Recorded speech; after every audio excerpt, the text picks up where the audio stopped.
Good morning, everyone. Yeah, I'm back. This is Fran Lewis, and this is MJ Network in memory of my sister, Marsha Joyce, who set me on this code.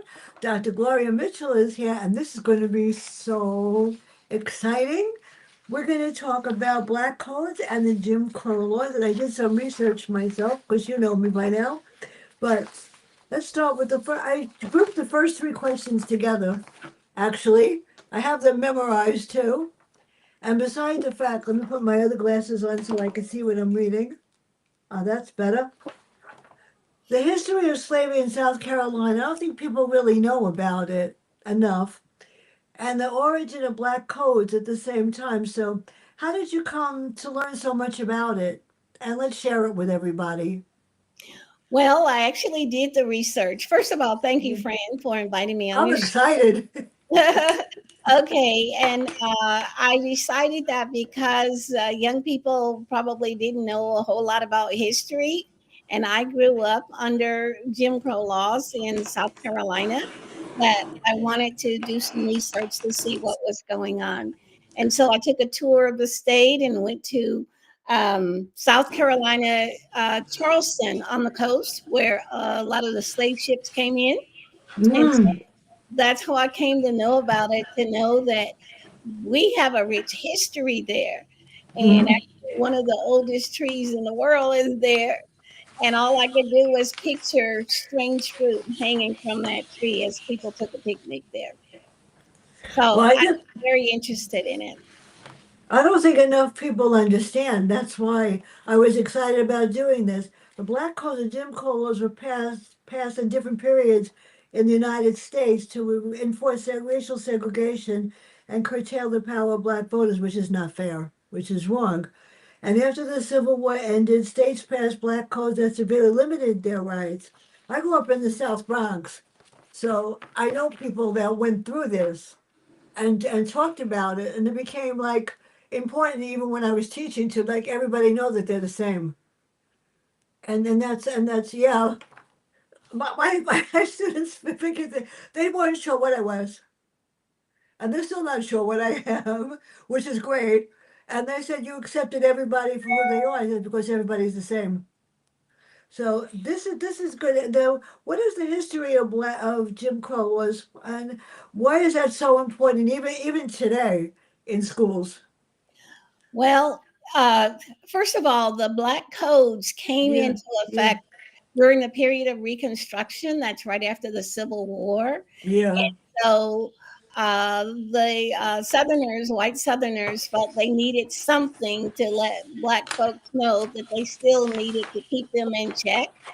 And so the Black codes came into effect where there's certain places that we could not go, certain things we could not do. We had to place some Mm, limitations on, mm, well, limitations were placed on us, I would say, since I'm in the African American culture. And so those codes were in effect until this is during the period of Reconstruction, because prior to that blacks were enslaved. mm, And during Reconstruction, which was after the Civil War, 1965 to 1865 to mm, 1877, they were in effect mm, for the codes to keep black folks in check. And then after that, the federal troops were removed from those southern states. And when the federal troops were removed under President Rutherford B. Hayes, when they were removed in 1877, that's when the Jim Crow laws mm. took effect. There are 439 of those Jim Crow laws. And they were in effect all the way up until the Civil Rights Act of 1964. All right, I started teaching in 19 something, 1967, and it was even the way that they set up the classes. I taught the worst class in the whole world. They oh my god, oh, they called it the class from H. That's what they called it. The The class from class from age. where? Age? H for you to the class from hell. Oh, you're They just they were being they were stacked deck for me. They did it on purpose, and they wanted me to fail, and they didn't. They were the toughest kids in the school, and I felt bad for them because they were segregated. They all put them together because they felt that they weren't smart enough to be with everybody else. But I proved I'm wrong. nice. Yeah, once I proved who was the boss, they knew more bad words than I did.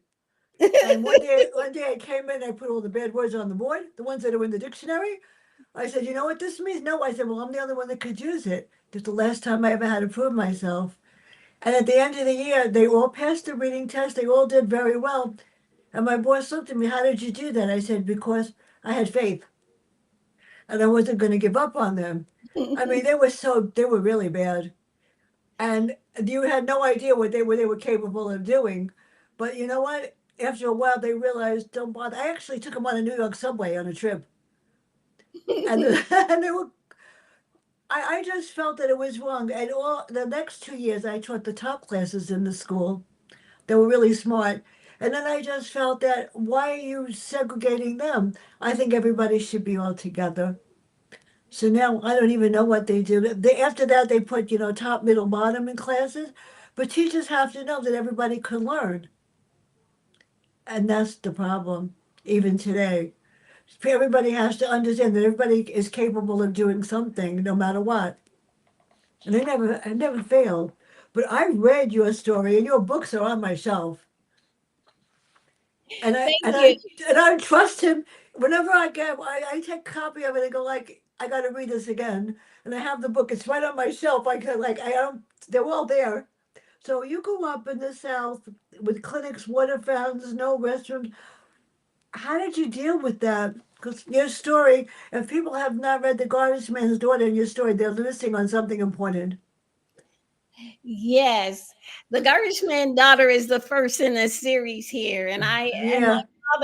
my father was a garbage man, and I'll just Mhm. say that under the black codes and even under Jim Crow laws, blacks were restricted to certain jobs, Yeah. garbage man, domestic work, agriculture, things like that that Hmm. felt didn't require much knowledge or education to do. And yet at the same time we were Yeah. entrusted with taking care of the other people's children. And so you probably, everybody's seen pretty much The Help. You've seen what that's like from that story. But I remember at my very first job was one as a I lied about my age and said I was 16, and so I got my Mm. first job as a babysitter during summer. And Mm. white couple took me to Myrtle Beach, South Carolina, and blacks weren't really allowed at that beach because there was a separate beach for blacks. Uh, Mm. and so I remember being there. We could be at the beach, but we were there taking care. We were serving as nannies at the time, and so it's that kind of thing that we experience, that I experienced. Yeah, my grandfather came from Poland, Russia. When he got here, he couldn't get a job, nothing. He sold apples on a street corner in order to make money. Then from there, he owned a laundromat. Then he owned a cleaning store and bought all my uncles and my father a store. I don't know how he did it. I never asked questions because you didn't ask my grandfather anything, you didn't dare. But he decided he was going to do whatever he could do for his family, and selling apples on the street corner. You have to do whatever you have to do. And you have to admire what your father did, but you did also. I remember you took care of everybody also. I know Yeah. you got stuck a lot. I know, I remember. I was like, how is she getting to do all of this? Yeah, well, one thing that happened is my parents separated when I was in third grade, and there were a lot of us children in the family. And so every week I would walk miles to go. When my father got paid every week from his garbage man's job, I Uh-huh. would go and get some money from him for food before he got drunk. Oh And my God. but it's funny that several years, just a few years back, somebody says, "Oh, I remember that you used to walk the streets every Uh-huh. Saturday morning." They didn't know that I had to walk all those miles to catch the bus to go to meet my dad before he went to the liquor house to spend his paycheck. I know that seems like so unfair because there were like so many of you, and you were the one that was like they trusted, I guess, the most. Your The mother eldest trusted you the most too. the eldest at home. You Yeah, must realize that the elder child or the eldest is responsible for the younger ones, especially if mom had to go to work as a maid at a hotel or yeah. something like that, which is what mine did. Well, I know when I was 10 years old, I had to go to work at my father's cleaning store. There was no discussion in the matter. On the weekend, you didn't go out with your friends; you worked in the store. So I learned how to clean, press, and bag work for real. And you know what? It's a responsibility. My sister didn't have to do, she did the register. She was the cute one in the family. But me, I was in the back with the presser. You have to do what you have to do. This question is interesting. The impact of segregation parades with the KKK marching, that must have been scary. Well, we didn't know what I at the time Yeah, being young, we didn't really know what that was like, but we did know about the lynchings. yeah. And also I think it was just to terrorize us, but they would march in their white capes and Mm. I call them sheets with the holes cut out for eyes, Ooh, and then also marching in the parade were the Eastern Stars and the Masons, and so all the organizations were marching in the parades, the Christmas parade or whatever the parade was. that's scary. Now, education changed a lot from when you grew up, when I grew up, whenever I grew up. And educate schools thanks high school counselor Mr. Henderson, who pushed your right to graduate salutatorium. You should have asked for valedictorian, seriously. And then the for different programs in NAACP helped you secure jobs at Sears and first family to attend college. That's amazing. And then to fight for an A for discrimination, I would have done the same thing. How did you feel about that? You had to fight for everything that you got, and I know how it feels to fight for a grade when you know you deserve it, and you don't back down you until you get it. Well, we know that there are times when people have certain biases, and Yeah, so if I were competing with the child of a doctor or lawyer and my yeah. dad's a garbage man, I mean, it wasn't a it wasn't something I was proud of at the time, because Mhm. when the teacher would say, "Okay, what does your father do for a living?" or so, and that's it. For some people, it's so impressive to say what their parent does. Yeah. I know the shame. That's why my book is letting go of shame. The shame of saying, "Oh, well, my dad's a garbage man," and if people snicker, So then what? it's embarrassing. Okay, so I knew what it was, but I also knew I couldn't change it. We have nothing to do with the circumstances under which we were born. So Hmm. I learned how to just toughen up, and it actually worked out in my favor, because I learned that if I'm going to achieve something in life, I've got to work hard at it. And my goal as a child was that I would help to move my mom, single parent mom by now, out of poverty. And that's what I worked towards doing. Well, that's what I learned too, working in the store because my father didn't have a lot of money, and all of us had to work, and we worked for free. And then after a while, he would pay us, something. My payment was allowed to buy records that I could listen to that they approved of. That was my payment, was music. But I'll never forget in junior high school, I had 100 average in music because I played the violin. I was a concert violinist. And I was supposed to get the music medal because of it, and they gave it to somebody else. And I said, and I understood why they gave it, but the reasoning was they said because he'll never get another award. And he was smart. I said, why won't he get another award? I played the violin, he played the trumpet. I said, I'll share it with him. So I wound up with the French medal that I didn't want.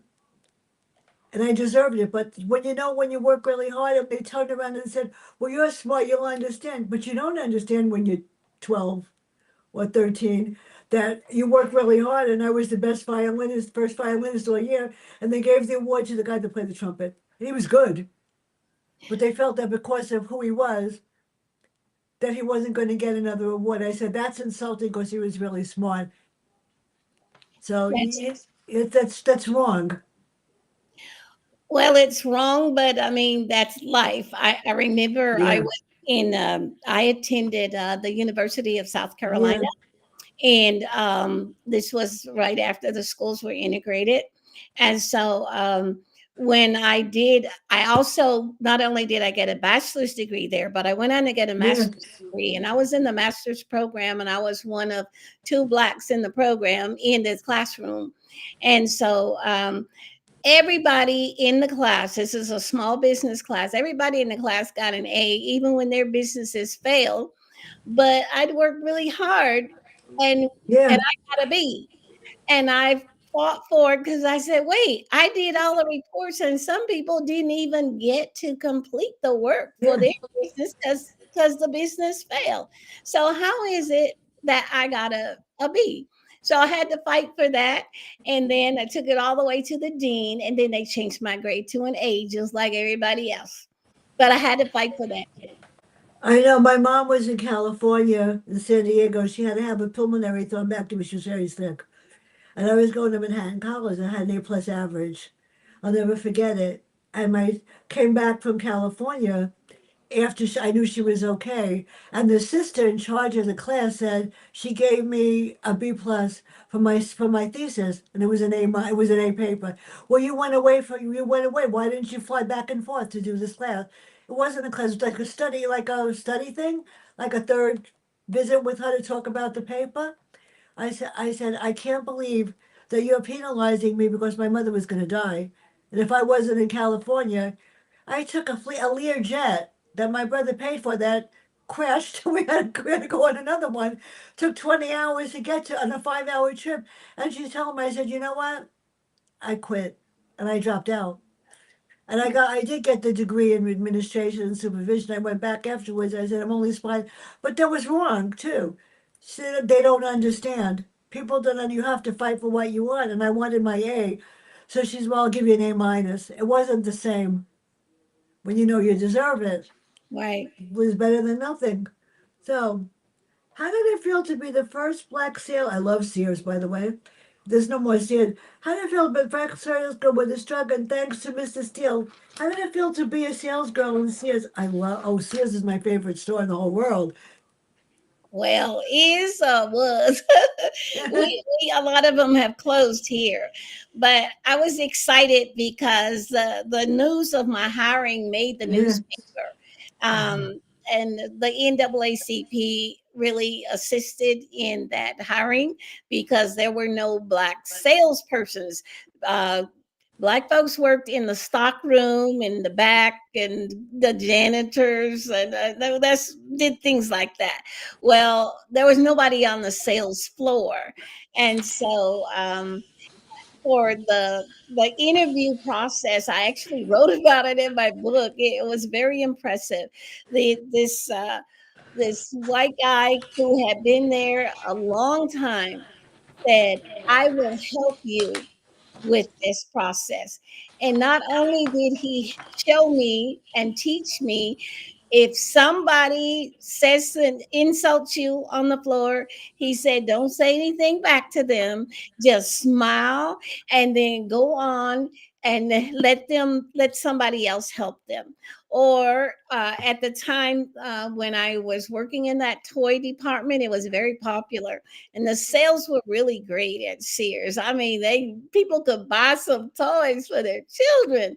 However, when I he promoted me to cashier, and as a cashier, the experience I had was that we didn't touch people's hands. Like if I were giving somebody change, I had to drop it Oh in their, God. because I mean, we couldn't touch, right? And so if I were going to get some change for something I purchased while growing up, they would drop the change in my hand so we didn't touch. And I would walk around wondering, do they think it's contagious to get black, to turn Yeah. black if you touch? I just wondered about things like that, but that's what happened. Oh, I believe that because I've seen it. I've seen Okay. it both ways. I've seen that. And that's so wrong. And first of all, if you're working in a store like that, they certainly know that you're not contagious. That's ridiculous. And it's like insulting. So that I remember you wrote that in your book. Yeah. I remember. And then you were able to get some of the customers to come over to you. Yes, what happens, I found out that the more we're just polite to people and being nice, as Miss Yes. Steele taught me, don't say anything back, even if they insult you, and ignore you, because we had to walk around as salespeople. We walked around and said, "May I help you, please? May I help you, please?" I don't know if you're familiar with that, but that's what we used to do as sales girls. And so they would maybe insult me or ignore me. And so I'd walk away and smile and go, "Oh, well, that's your problem. I'm the one who's willing to help."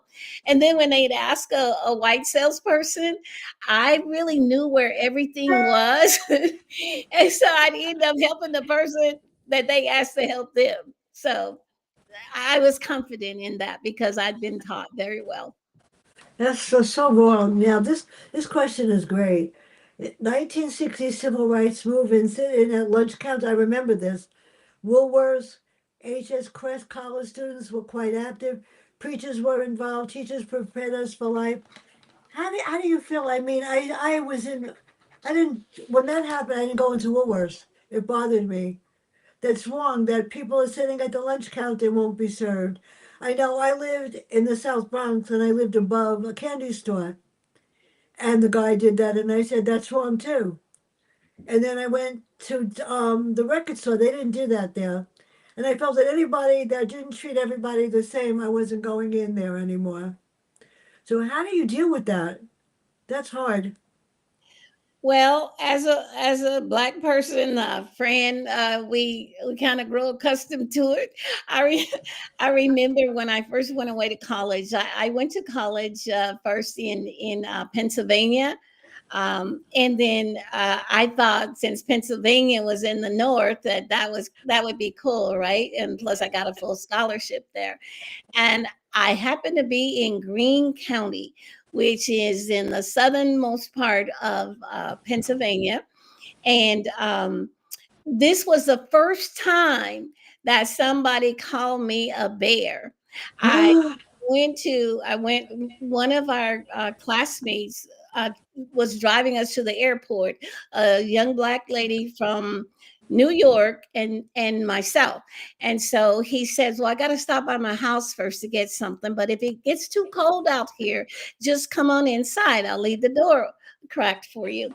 So it got cold because he took a long time, right? So I walked in first when we decided to go in. And when I walked through the door, this boy, about 12 years old, jumped up from watching TV. He jumped up on the sofa and he yelled, "Hey, there's a bear in here."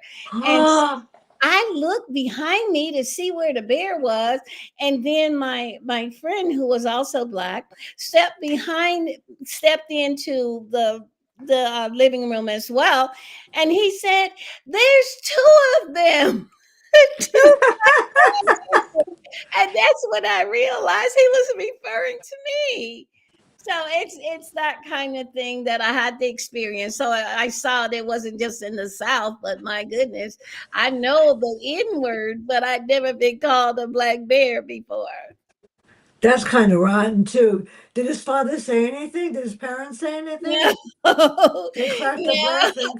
I'm thinking he'd never seen a black person before because the That's college that I sad. was recruited to only had 36 blacks, six of them were Africans, and so we were helping to add some diversity to that college campus. I went to school in the South Bronx, and it was like even my class was segregated. I was in the music class, and they were like only my dancing partner, because I can't dance. I'm a klutz. They had something called the maypole dance, and poor Eugene, he was the only black kid in my class. I loved him. He was my best friend, and he was short like me. And the two of us got stuck at the front of the line at maypole dance, and I felt so sorry for him. He said, "Do you care that you're dancing with me?" I said, "I feel sorry that you're dancing with me because I'm bad." He was so talented. And the two of us were at the head of the line. I cracked up laughing. Every year she put they did it on purpose to see what I was gonna do. And he was my best friend. He was brilliant kid, and he was little. The two of us, we just took the show. But the two of us being first, had no idea what I was doing. He just said, "Do this, do this, do this, do that." But people didn't understand. It just didn't matter that it was just fun to do, and he was so cute though. I just can't stand when people look at people for what color they are. They don't look at them for who they are inside, and that bothers me till this day. That's interesting because the Mm. climate that we're in right now, Yeah, and I'm looking at all the yeah, things that are going back to the way they used to yeah. be or before they used to be. And I'm saying, no, we are not going back. We're not going back. I've been there already.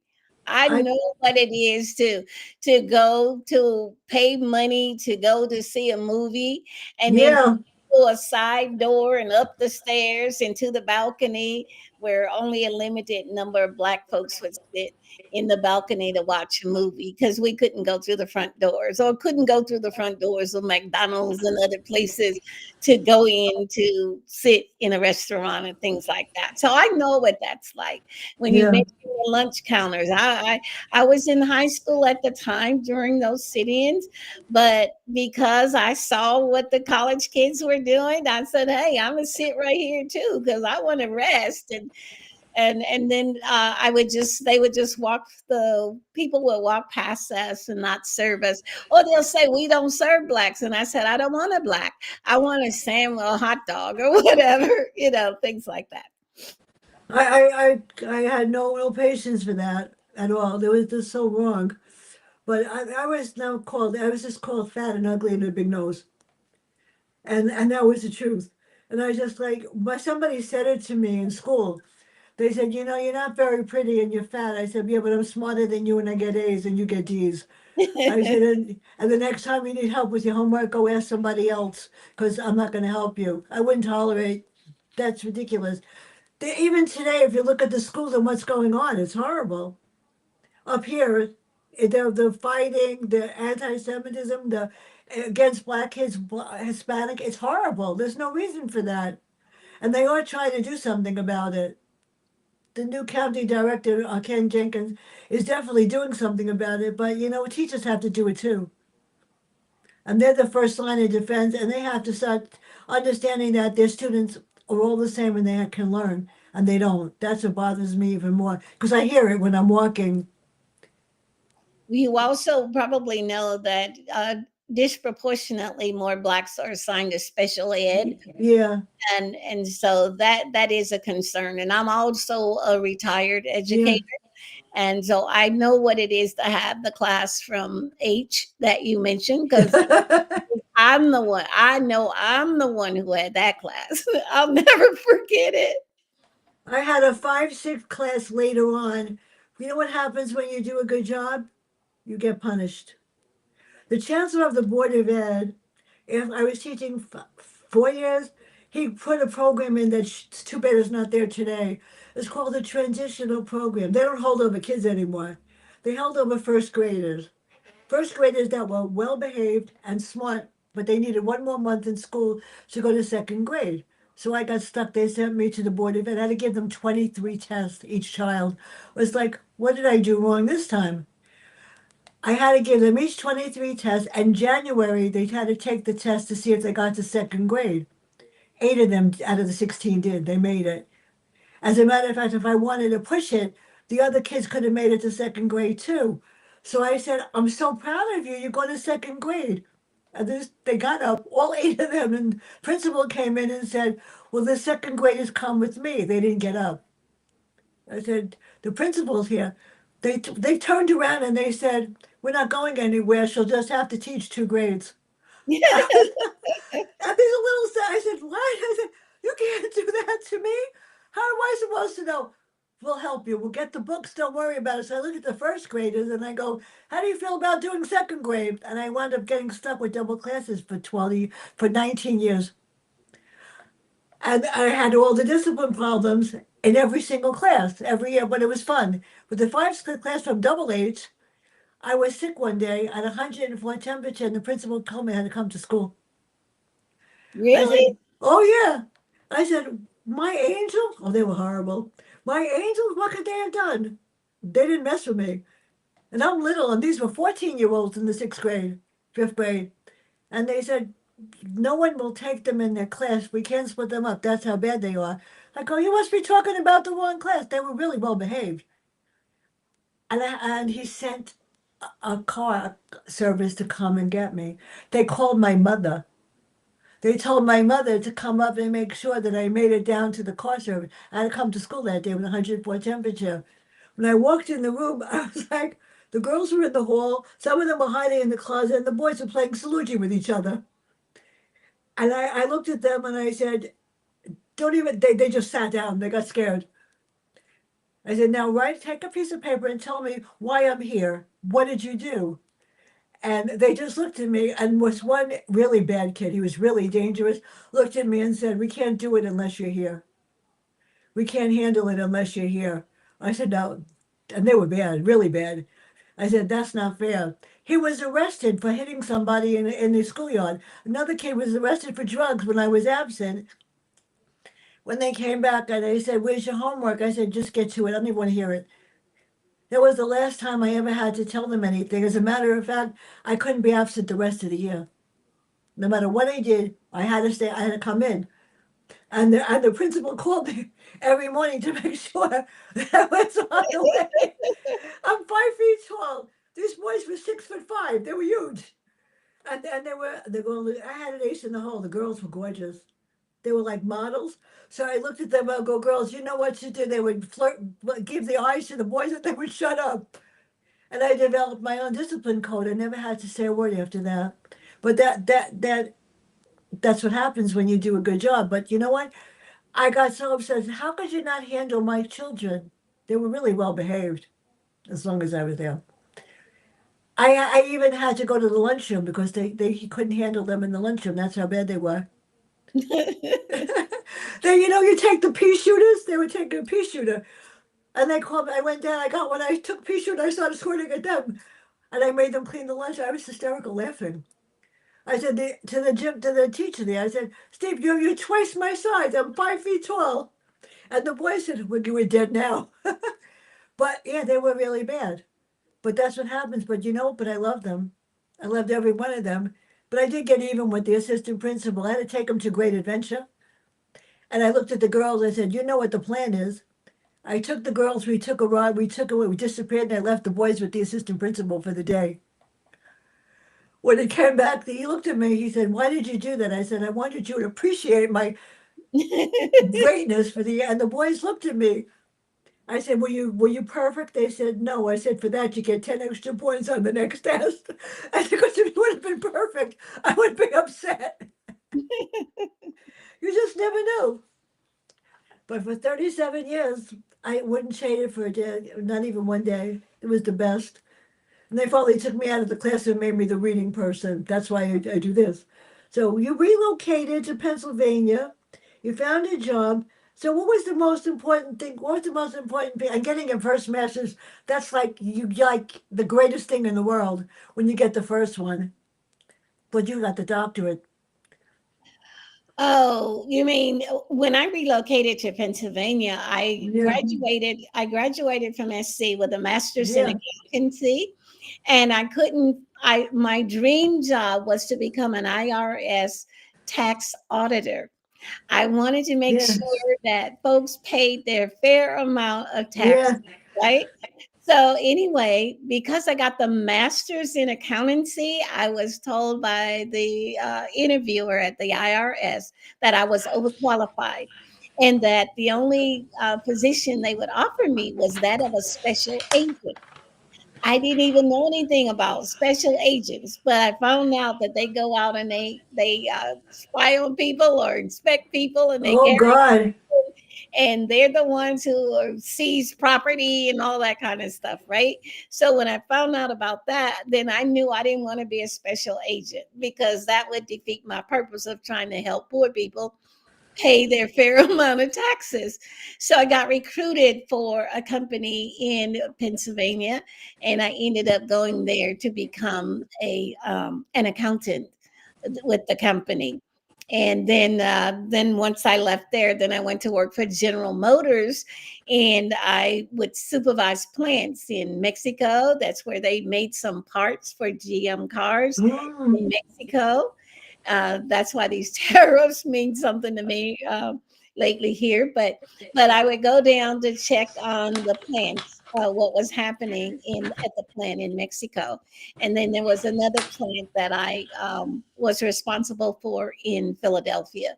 So it was just a wonderful experience to be able to use my accounting background.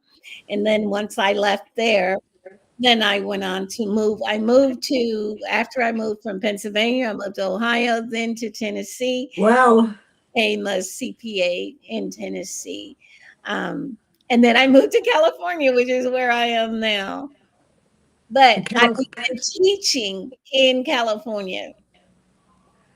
But I remember from reading your book, 'cause I read it 3 times and whatever, and I see you on Facebook a lot.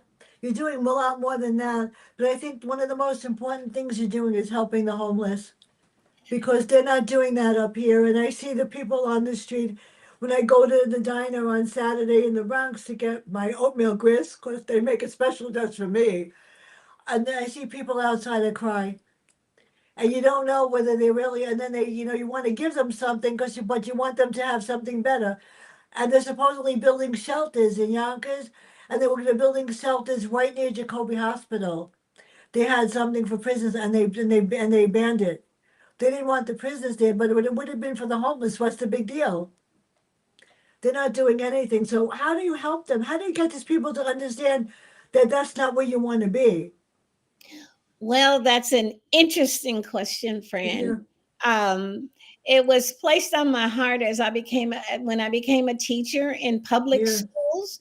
yeah. There were so many children who were from foster Uh huh. care, foster homes, and most of them were sharing as I was teaching them math and how to play chess, because chess is a game of skill and decision making, and they needed to learn how to strategize. And so they were sharing their personal problems with me, and I said, oh, if I can help some parents become better parents, we can have fewer children in Yeah. foster. And so I open a home for women, homeless women in Los Angeles. And so that's my major responsibility now, because I realized that all that I did before didn't even compare with what I'm doing now. I have learned so much in the 7 years Mhm. I've been managing this home for women. The trauma of homelessness is real. I mean, real trauma. And so people are saying many times that the homeless all have a mental illness. Well, I know that that is not true. I know that life can happen to anybody, and anybody can experience a sudden turn of events. And I know, because I went through divorce, and one year I made $47,000, and the next year I made zero. Because of I know life. how that feels. So it makes a big difference, especially if you have rent to pay or mortgage to pay or Yep. car note. It makes a major turn of events in people's lives, and some just give up. That's the point. You can't give up. Before I forget, Tuesday we're going to be talking about extraterrestrials and ETs with the author on the first, Love Before COVID, and that's all I'll say about that. On the fifth, my reading professor from Lehman College is with me. Dr. Cavuto and I have been doing this for a couple of years. I found him on LinkedIn. He's the foremost authority in reading, and I don't get to make the questions he does. I get to answer them. We're going to talk about, yeah, we're going to talk about prior knowledge, phonics, and different types of reading strategies when you want to teach children how to understand what they read and prediction. And he makes up the questions, and I have to give him the answers. And he's been doing this. He's a genius. He's wonderful. And on the 8th, we have the author of The Musician. And on the 12th, Saving Casey. And I'm booked until the end of June. So if anybody wants to stream, now isn't time to tell me because I've never been this popular, but I am doing one on the homeless, and I've done some on some serious issues that most people won't even think to do. And I've read about people in mental institutions. 6 Days in a Mental Institution by Diana Corbo was sad. And I just got another one, 7 days, and I have to think about it because those are the hardest ones to read. And I know that there were kids in my class that were in foster care, and I guess you would have known too. You could tell when a child comes in and they're a smart student, they sit with their face down. And I said to them, "What happened?" And they would explain it, and I had to call the foster care place to find out about the foster mother, and sometimes I had to have them taken away. And I had to find out, and there were a couple of cases where they were abused by the foster mothers, and I made sure it didn't happen again. And it was one of the popular agencies near my house, near in the Bronx. And then they looked at me, and the principal looked at me, "How could you do that? I'm saving a life." And then Yeah. a little girl came up to me, a sixth grader. She wasn't even in my class, in my reading group. She said, "My aunt is abusing me." And she could have been lying, and she told me, but it was the way she said it. I was in tears. I called the guidance counselor, called her mother. Her mother had a few expletives, but when she found out I was telling the truth, she thanked me. It was her sister abusing the kid. Wow. Yeah, you don't know. And if you don't keep your eyes open and listen, sometimes they don't lie. That's the weird part. They don't lie. Yeah. I had a young lady who was always missing my first period class, Yeah. teaching algebra. And I decided one day, I'm just going to find out what's going on here. And so before I could get to her, she was with the counselor that morning. And when I went in, I found out that she reported that her brother was abusing her. I believe that. And when she did that, they took her away. I didn't see her again for 2 months. And but I was so glad that the mystery was solved. But she came back to the school later and showed me her papers that she had graded for the algebra that she'd learned while they took her and placed her in another school. She says, "I got all these A's and I came back to show you." She said that when I came to your class, I did listen. I paid attention. I learned all of this from you when I came back to show you. Look at my grades, and they were all A's. So See that, that makes it worth it. That sure does make it worth it. Now this last question is yes. great. This must be cool to be considered black and female in two minorities. And that is good because to you, well, black people are not minorities to me anyway, but black and female. How did you feel about being able to do that?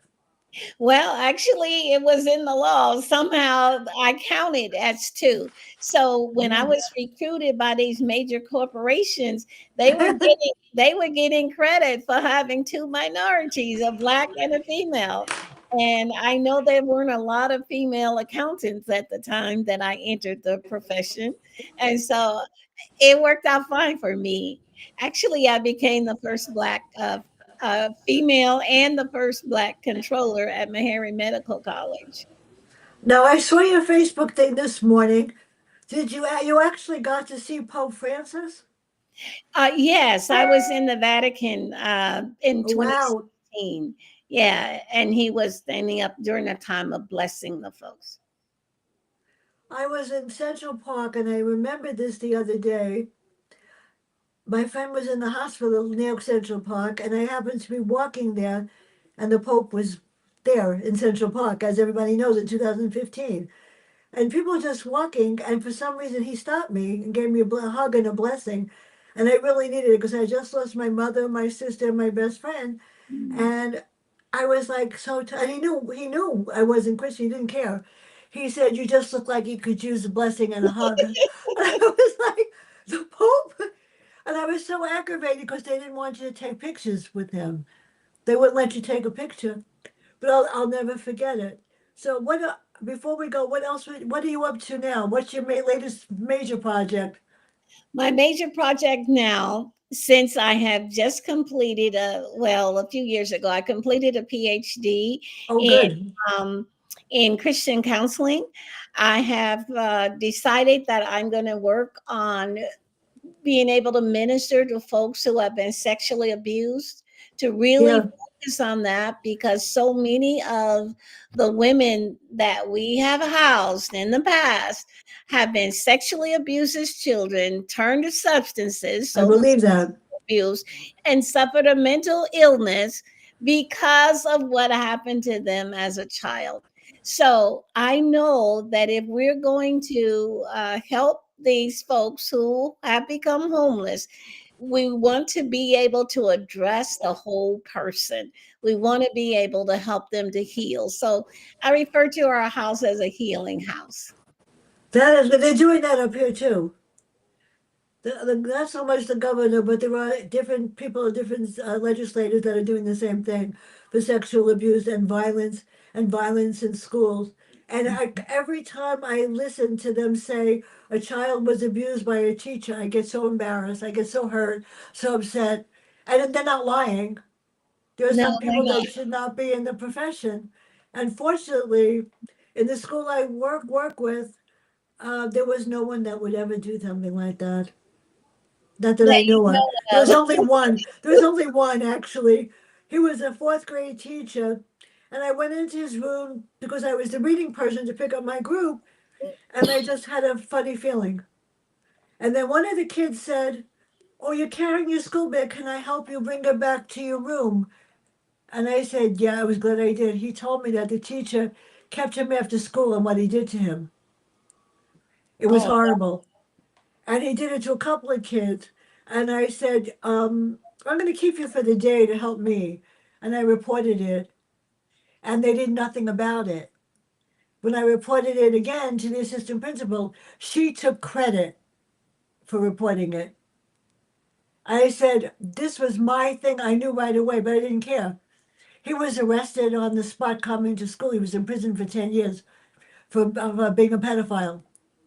And then where do you think they put him? When he came out, they put him in a building next to a school.